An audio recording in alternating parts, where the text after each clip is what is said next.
बिस्मिल्लाहिर्रहमानिर्रहीम। शुरू अल्लाह पाक के बाबरकत नाम से जो बड़ा मेहरबान नहायत रहम करने वाला है। एम के एन स्पीक्स के मौजूद ख़वातीन व हज़रात, अस्सलाम वालेकुम। मोहतरम नाज़रीन गिरामी, पुराने ज़माने की बात है, एक ताजर तजारत की गर्ज से बगदाद पहुंचा। पिछले वक्तों में तजारत का ये कानून था कि ताजर जिस मुल्क में तजारत करने जाता, सबसे पहले वहाँ के बादशाह से मुलाकात करता, अपना सारा सामान तजारत दिखाता और इसकी खूबियों और इनफरादियत से आगाह करता था। चनाचा इस ताजर को भी बगदाद पहुँचने के बाद बादशाह के दरबार में पेश कर दिया गया। ताजर ने बादशाह के हजूर तवाइफ पेश किए, फिर माल तजारत निकाला और एक एक चीज़ की खूबी बयान करते हुए दिखाने लगा। हजूर, ये पानी से चलने वाली घड़ी है जो मैंने यूनान से ख़रीदी है। ये कलीन है जो मैंने ईरान से ख़रीदा है और ये ख़ास रेशम की तार से बना है। ये कलम मुलाहिज़ा फरमाइए जो मैंने जापान से बहुत महंगे दामों ख़रीदा है। ताजर ने एक एक माल की अहमियत बयान की। बादशाह ने मुस्कुराते हुए कहा, बहुत खूब, तमाम चीज़ें बहुत उम्दा नायाब हैं जो तुमने ईरान, यूनान और जापान से ख़रीदी हैं। लेकिन ये तो बताओ, तुम्हें हिंदुस्तान में हमारे शान शान कौन सी चीज़ नज़र आई? ताजर ने बादशाह को मुतासर करने के लिए कहा, यूँ तो बादशाह सलामत, आपके शान शान बहुत चीज़ें थी, लेकिन जो चीज़ मुझे पसंद आई, इसको हासिल करने के लिए मुझे कुछ अर्सा वहाँ क़याम करना पड़ता, जबकि मेरे पास सिर्फ 2 दिन का वक़्त था। बादशाह ने पूछा, अच्छा वो क्या चीज़ थी? ताजर बोला, जनाब वो एक मोती है और इसकी ख़ास बात यह है कि वो दूसरों को बांटने से बढ़ता है। इसको कोई चुरा भी नहीं सकता और इस मोती से बहुत सारे जेवर भी बनाकर पहने जा सकते हैं। बादशाह बहुत मुतासिर हुआ और कहने लगा, मैं इसे हासिल करना चाहता हूँ। इसने फ़ौरन अपने ख़ास वज़ीर को सामान और सवारी इस हदायत के साथ रुखसत किया कि अब वो मोती लेकर ही लौटे। वज़ीर अपने मकसद के लिए निकल पड़ा। जंगलों, समुद्रों, पहाड़ों और सहराओं गर्द के ये हर जगह की खाक छान मारी। वादी वादी घूमा, हर शख्स से इस नादर और नया मोती का पूछा, मगर सब ने यही कहा कि ऐसा कोई मोती नहीं जो चोरी ना हो सके और इससे बहुत सारे जेवर भी बन जाएं। लोग इसकी बात सुनकर हंसते और कहते, मुसाफिर पागल हो गया है। यूं ही महीनों बीत गए, नाउमीदी के साए गहरे होने लगे, लेकिन बादशाह के सामने नाकाम लौटने का खौफ इसको चैन नहीं लेने दे रहा था।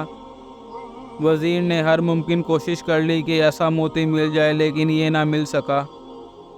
इसने वापसी का इरादा कर लिया। वज़ीर अपनी नाकामी पर ज़ारो-क़ुतार होता हुआ जंगल से गुज़र रहा था। रात काफ़ी हो चुकी थी और वज़ीर बहुत थक भी गया था। एक दरख्त के पास आराम के इरादे से लेटा ही था कि इस लम्हे एक रोशनी अपनी जानिब बढ़ती हुई नज़र आई। पहले तो वज़ीर डर गया, मगर फिर एक आवाज़ ने इसको हौसला दिया, अरे नौजवान, डरो मत, मैं अच्छी परी हूँ, बता तेरा मसला क्या है? तू काफ़ी अरसे का थका मुसाफिर मालूम होता है, बता मैं तेरी क्या मदद करूँ? वज़ीर ने अपनी सारी दास्तान परी को सुनाई कि इसे जिस मोती की तलाश थी वो इसे कहीं नहीं मिला। अब अच्छी परी वज़ीर के सामने आ चुकी थी और वो वज़ीर की बात सुनकर बेसाख्ता हंसने लगी। फिर बोली, अफसोस कि तूने अकल से काम नहीं लिया और महज एक मोती की तलाश में महीनों मारा मारा फिरता रहा। वज़ीर बोला, अच्छी परी, मैं तुम्हारा मतलब नहीं समझा। वो बोली, भले आदमी, वो मोती दरअसल इल्म का मोती है, लेकिन तू इसकी ज़ाहिरी शक्ल को तलाश करता रहा। इल्म तो एक ऐसी चीज़ है जिसे हज़ारों नाम दिए जा सकते हैं। कहीं इसे फलदार दरख्त कहते हैं, तो कभी सूरज से तशबीह देते हैं और इसे समुंदर भी कहा जाता है। इसे कोई चुरा नहीं सकता, लेकिन इसे जेवर बनाने वाली सिफ़त? वज़ीर ने हैरत से पूछा। परी ने मुस्कुराते हुए कहा, इल्म की बहुत सारी सिफ़ात हैं, तुम इस मोती की सूरत को क्यों तलाश करते हो? याद रखो, हर शय की तस्वीर का तल्लक इसके नाम से नहीं बल्कि इसकी अंदरूनी खूबियों से होता है। इसी तरह इल्म भी एक नया मोती है कि जिसे ये हासिल हो जाए वो इसे ऐसे सजा देता है जैसे इंसान जेवर पहन कर सजता है, और इसे कोई चुरा नहीं सकता, बल्कि ये तो बांटने से बढ़ता है, घटता भी नहीं।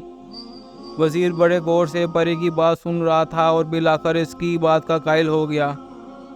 कि वाकई इल्म एक ऐसा मोती है कि जिसके पास हो वो दरअसल दुनिया के सबसे कीमती जेवर का मालिक बन जाता है।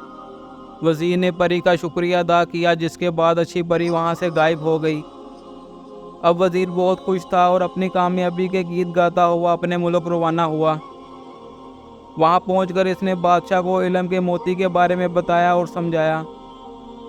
तो बादशाह भी परी की बात का कायल हो गया कि सिर्फ इल्म ही वो मोती है जिसे कोई चुरा नहीं सकता। प्यारे साथियों, इल्म एक ऐसा मोती है जिसकी चमक दमक ज़मीन से आसमान, फर्श से अर्श तक है, और इल्म के इस मोती की रोशनी में ही इंसान इस कायनात के खालिक और मालिक तक रसाई हासिल करता है। अब तक के लिए इतना ही। मोहतरम नाज़रीन ग्रामी, उम्मीद करता हूँ आप सबको आज की ये वीडियो अच्छी लगी होगी। मज़ीद अच्छी वीडियोस देखने के लिए मेरे चैनल को लाइक, सब्सक्राइब और बेल आइकन को प्रेस करना मत भूलिएगा। इसके साथ ही इजाज़त चाहूँगा। अल्लाह हाफिज़।